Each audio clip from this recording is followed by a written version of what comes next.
Elliot walked into his country home on Wednesday mid-morning, the first time since Sunday. He had only come to grab a few things before leaving again, expecting his wife, Laura, to be at work. As he entered the kitchen to make coffee, he noticed the handcuffs and strip of duct tape still on the table, where he had left them. The kitchen towel lay where he'd tossed it after wiping his face. The video camera was still mounted on its tripod next to the table, and the chair he had knocked over was still on the floor. Instead of making coffee, he opened the refrigerator and pulled out a bottle of Diet Coke. "Where the hell have you been?" Laura asked angrily as she walked into the kitchen. Elliot didn't answer, his eyes vacant. He walked past her into the bedroom to gather some clothes, but she grabbed his arm. "I asked you a question," she said, her anger rising. Elliot stopped, turned to face her. His expression was hollow, eyes dull and lifeless. "Let me go," he said quietly. Laura released his arm, letting him pass. She picked up the handcuffs, duct tape, and towel, then walked to the trash can and tossed them in. She unscrewed the camcorder from the tripod, setting the camera on the table before folding the tripod and placing it beside her. She headed for the bedroom, where Elliot was packing a large suitcase. "What are you doing?" she asked. "I'm packing," he replied, not looking up. "Another business trip?" she sneered. "No." "Then where are you going?" she pressed. Elliot stopped and looked at her, his face still expressionless. "What does it matter?" he asked. Laura's frustration deepened. "You're my husband. I have a right to know." "You gave up that right last Sunday afternoon," Elliot replied coldly. He finished packing a few more items, closed the suitcase, and carried it into the living room, setting it by the door. Then he turned toward the study. Laura followed. Elliot gathered some papers from the desk, placing them into his briefcase before closing it. He then packed his laptop and power cord into a computer bag. Walking over to the kitchen table, he picked up the video camera, opening it to find the SD card still in place. "Is this what you recorded on Sunday?" Elliot asked, his voice flat. Laura smiled. "A souvenir of your payback." "Very thoughtful, thank you." Elliot remained unmoved, still impassive. "Elliot, damn it, talk to me," Laura shouted. Elliot's expression flickered for a moment, and he finally spoke, his voice low. "What have you done to me? Why are you leaving?" she asked. "Laura, sit at the table with me," Elliot replied. He opened his computer bag, placed the laptop on the table, and sat down in front of it, gesturing for Laura to sit next to him. Once she was seated, he inserted the SD card into the laptop. "Let's have a look at this, then we'll talk," he said. The video started playing. It showed a chair pushed away from the kitchen table on the right and an empty table on the left. The camera shifted, and Laura's voice could be heard. "Welcome home, baby. Come into the kitchen. I've got a surprise for you, just like I promised on the phone." Elliot appeared on screen, smiling. Laura walked up to him, dressed in a short, thin robe, her hair and makeup perfect. She was barefoot and holding handcuffs, smiling. "Sit down in the chair," she said. Elliot sat, smiling back at her. Laura crouched behind him to cuff his wrists, the robe falling open and revealing nothing underneath. She slipped one wrist into the cuff, threaded the chain through the back of the chair, and secured the other wrist. Stepping out of the frame, she returned a moment later, covering his mouth with duct tape. Elliot's smile remained even with the tape on. Laura stood in front of him, dropping her robe to the floor. Elliot's eyes widened with excitement. "Are you ready for your surprise?" she asked, smiling. Elliot nodded eagerly. "We ready?" A moment later, footsteps were heard approaching. Elliot turned his head as a man, dressed in Elliot's robe, entered the room. Elliot's smile vanished, replaced by shock. "Honey, you remember Evan from my work, don't you?" Laura said, walking over to Evan. She untied the robe's belt, pulling it off his shoulders and tossing it into Elliot's lap. Evan was naked underneath. Elliot stopped the video and turned to look at Laura. "Why?"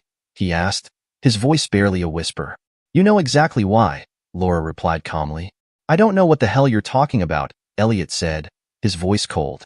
"Before we got married, I told you I'd do this," Laura continued, her voice steady. Elliot was confused. "What does that mean?"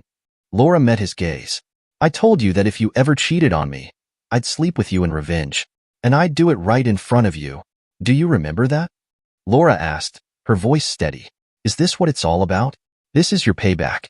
I promised it, and I delivered." Elliot stared at her, confused and hurt. "You think I cheated on you?" "I know you cheated on me," she snapped. Elliot shook his head in disbelief. "Okay, I'll ask. When did I ever cheat on you?" Laura didn't flinch. "Don't try that with me, Elliot.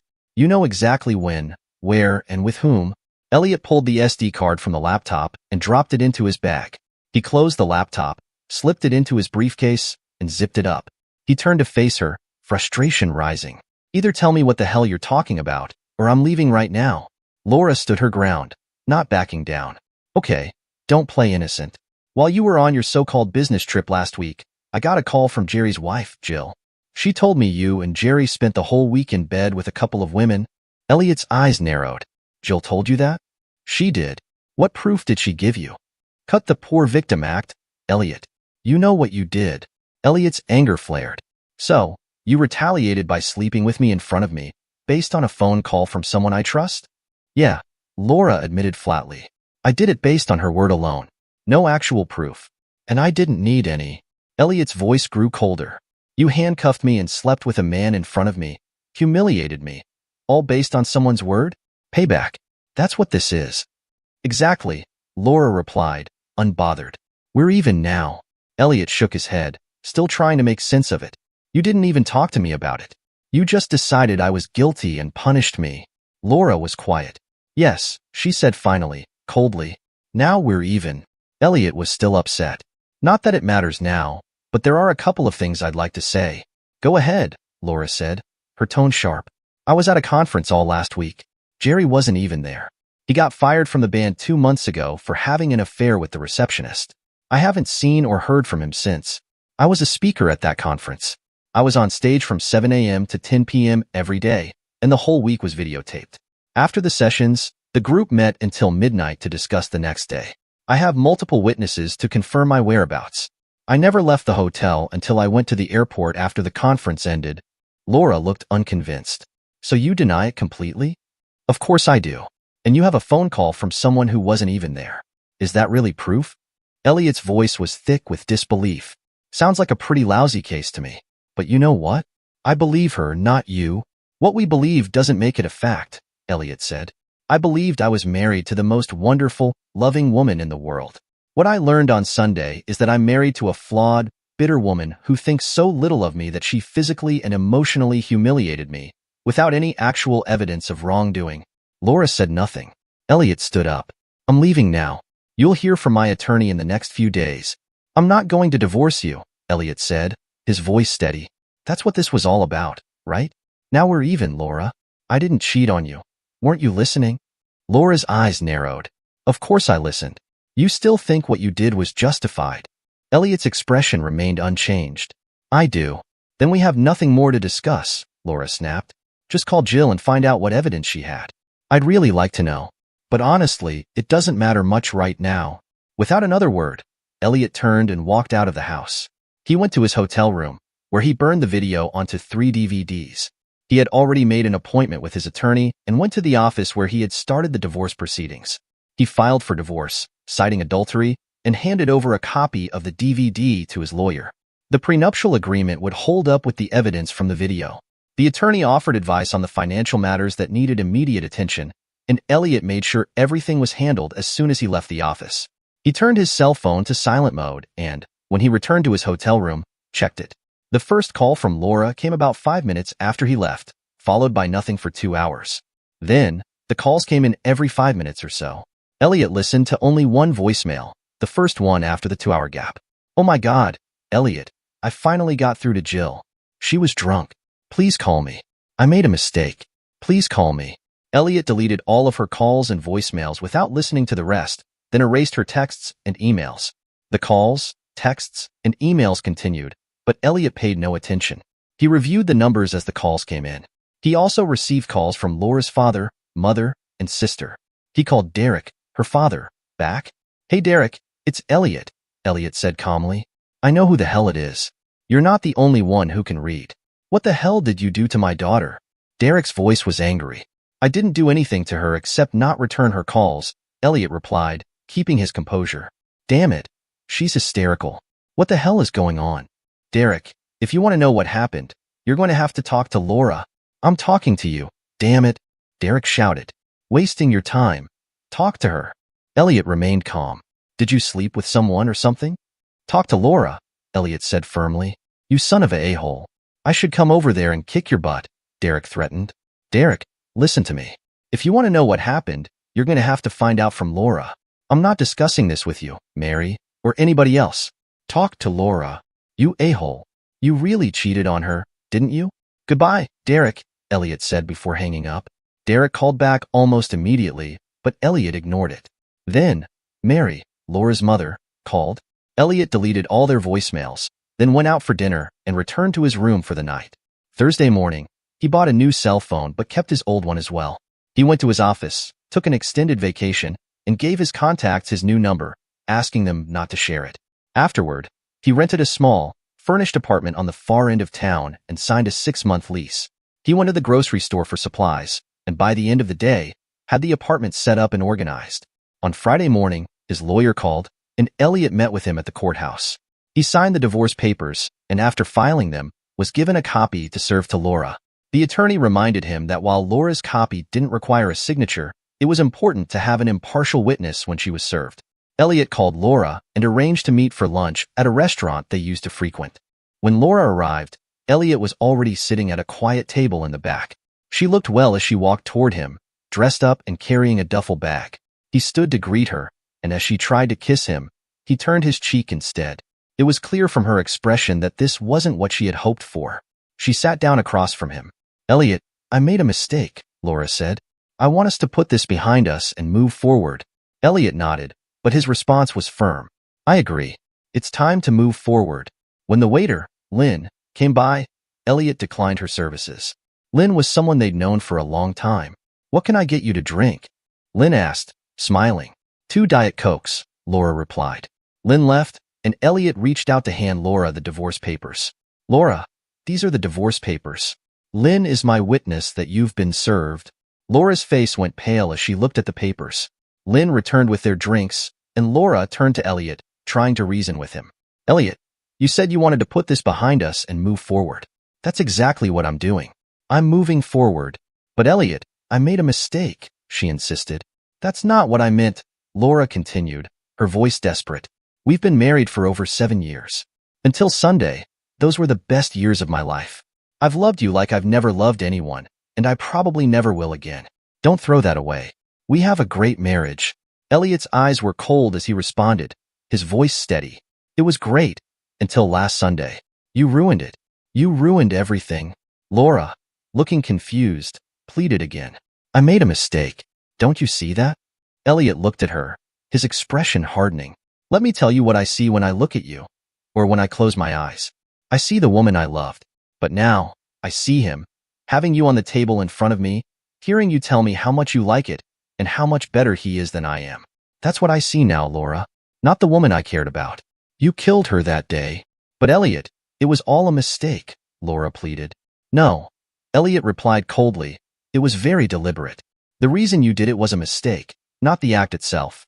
I told you that if you cheated on me, I would have revenge sex in front of you.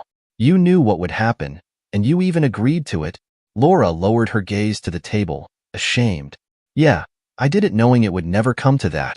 What did I tell you would happen if you cheated on me? Elliot asked. Laura looked down, unable to meet his eyes. You said you'd divorce me. Elliot handed her a DVD. This is for you. It's a copy of your not cheating moment with Evan. Elliot, it wasn't cheating, it was revenge, Laura defended herself. Lynn returned with their drinks and took their lunch orders, but Elliot didn't break his stare.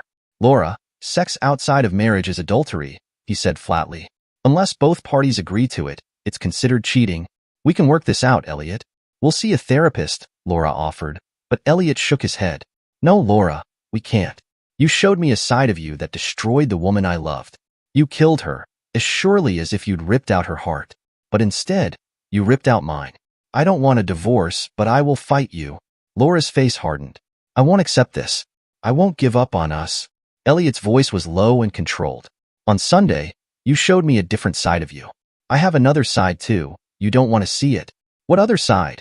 She asked, almost sarcastically. The side where I become as vicious, indifferent, and cold as you were that day. I won't use a mistake as an excuse. I will own what I do.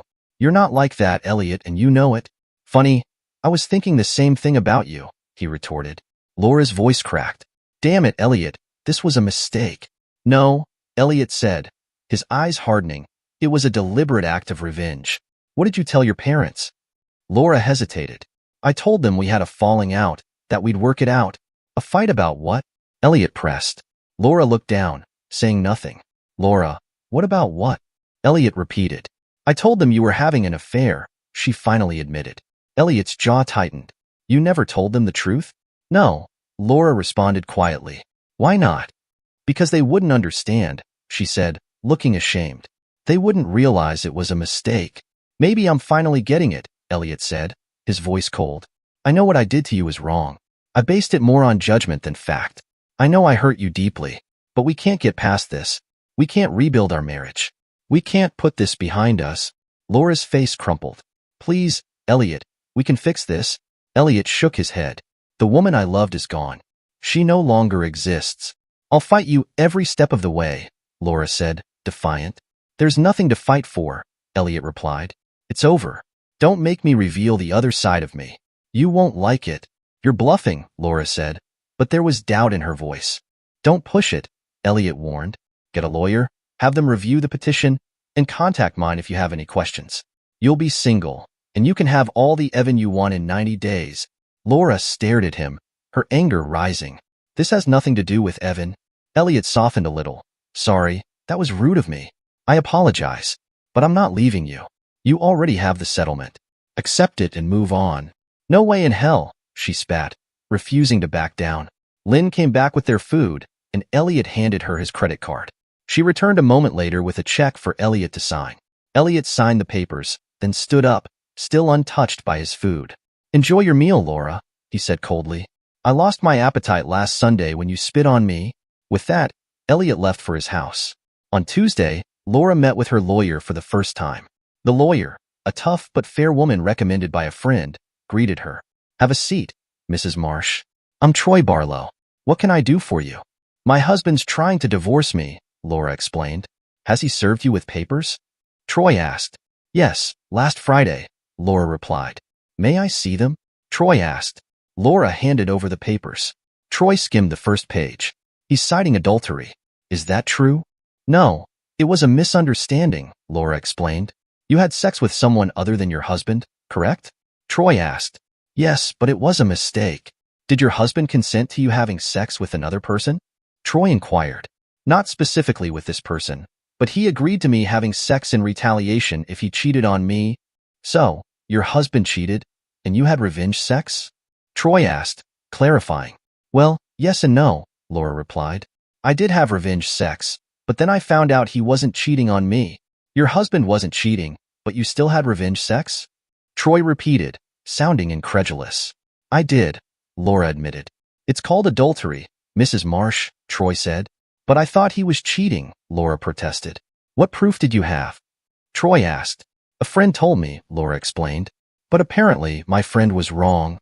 Finally, someone who sees it was a mistake, Troy said.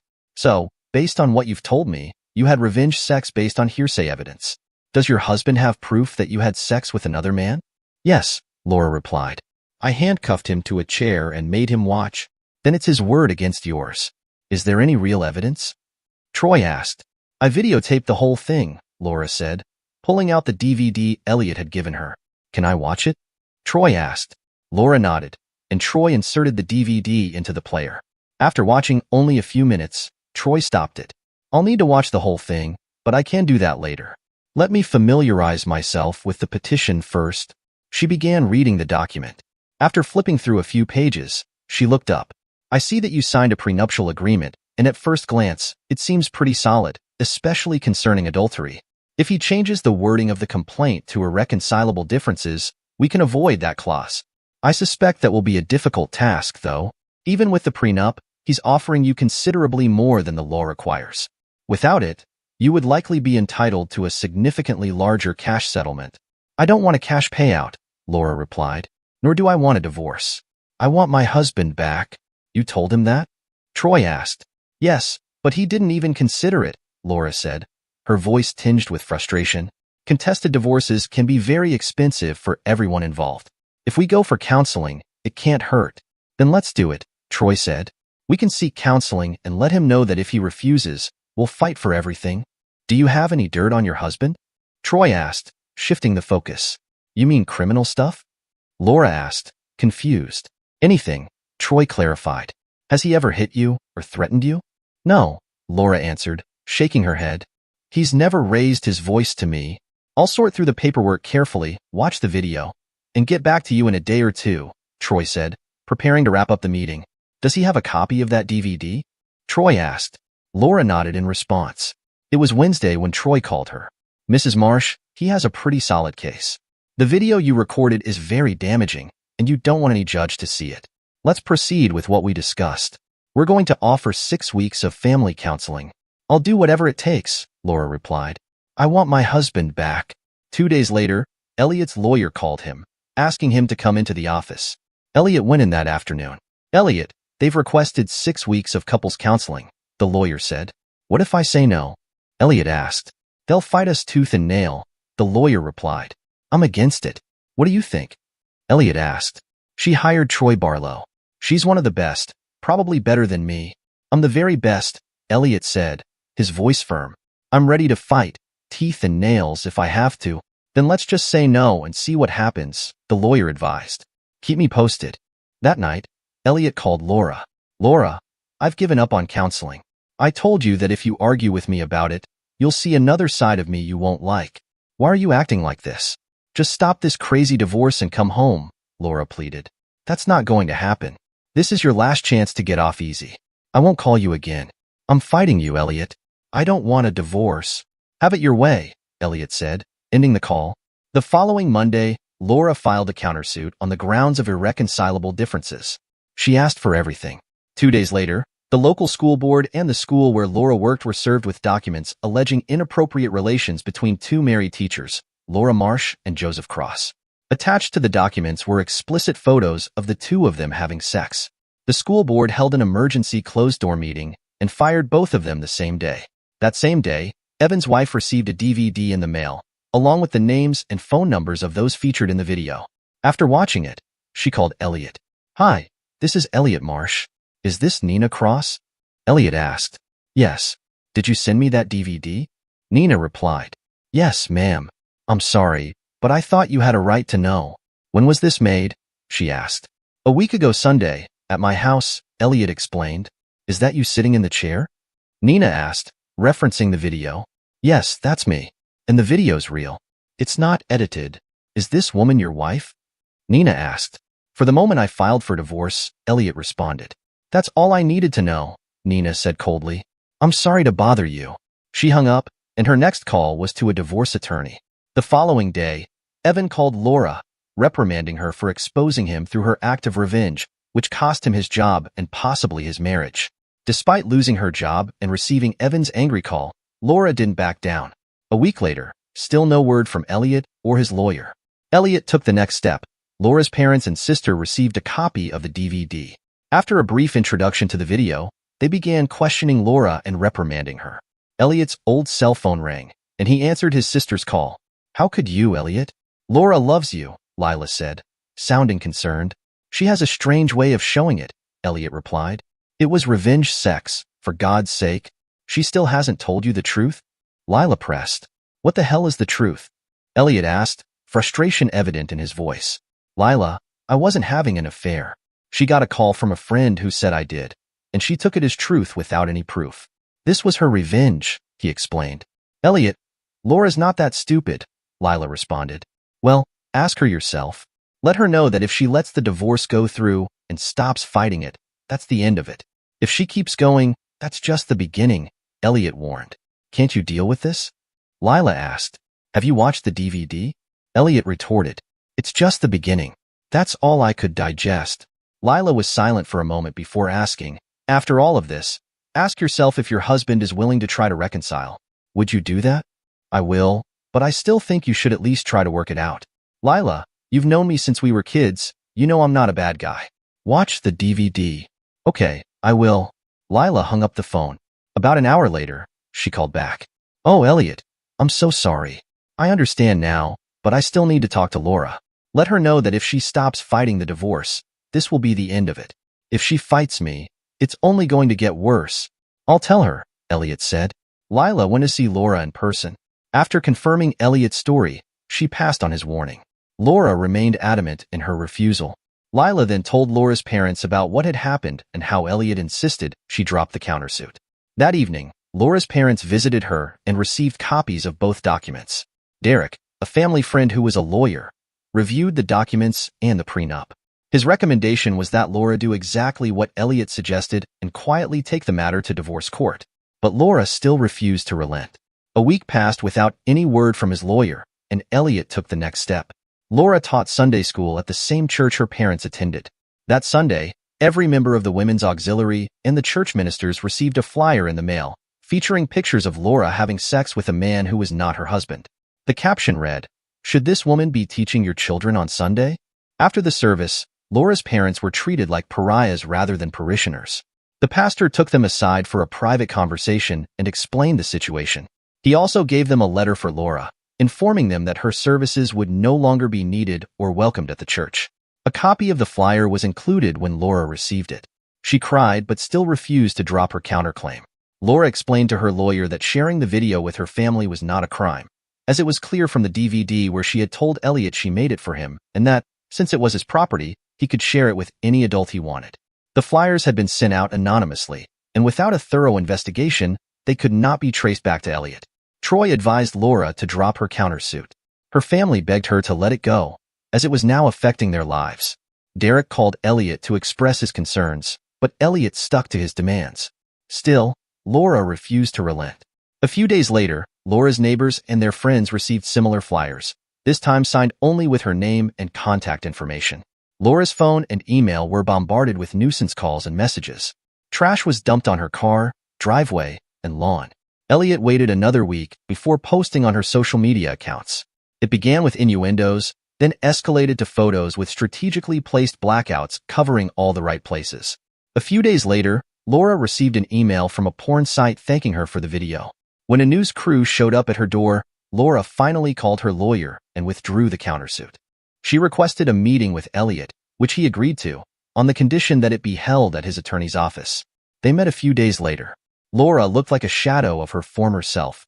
She had lost weight and appeared sleep-deprived. Elliot sat down across from her. "I've dropped the countersuit," he said. "You won." "No, Laura. I lost. I lost the woman I loved. I lost my marriage. I lost everything that was important to me. There's a side of you I've never seen before," Elliot admitted. "I'm sorry you had to see it," Laura responded softly. "I don't know what to say. I can't show my face anywhere. I'd have to leave just to get a job. I can't stay here either. Everyone we've ever known treats me like a leper," she said, her voice trembling. "We've both lost everything, haven't we?" "Yes, Laura, we did," Elliot said, his eyes welling with tears. "I know it's too late now, but is there anything I can do to undo what I've done? Besides figuring out how to turn back time?" she asked. "Yes, besides that," he said softly. "I don't think so," Laura replied quietly.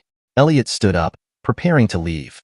She stood as well and opened her arms for one last hug. Tears streamed down her cheeks as she reached out to him. Elliot took a step toward her, then stopped. He couldn't bring himself to do it. Tears fell down his own cheeks. "I can't, Laura. I'd feel like I was cheating on the woman I loved," he said, his voice cracking. He stood for a moment, gazing at her, then turned and headed for the door. When his hand touched the door handle, he stopped and turned back to her. "There's one thing that might help," he said quietly. "What's that?" Laura asked. "Just once, you could say I'm sorry." "Just once," Elliot said, his voice breaking. Then, with one last look, he walked out of the office and out of her life. Dear listeners, please share your thoughts in the comments section below and don't forget to like, share, and subscribe.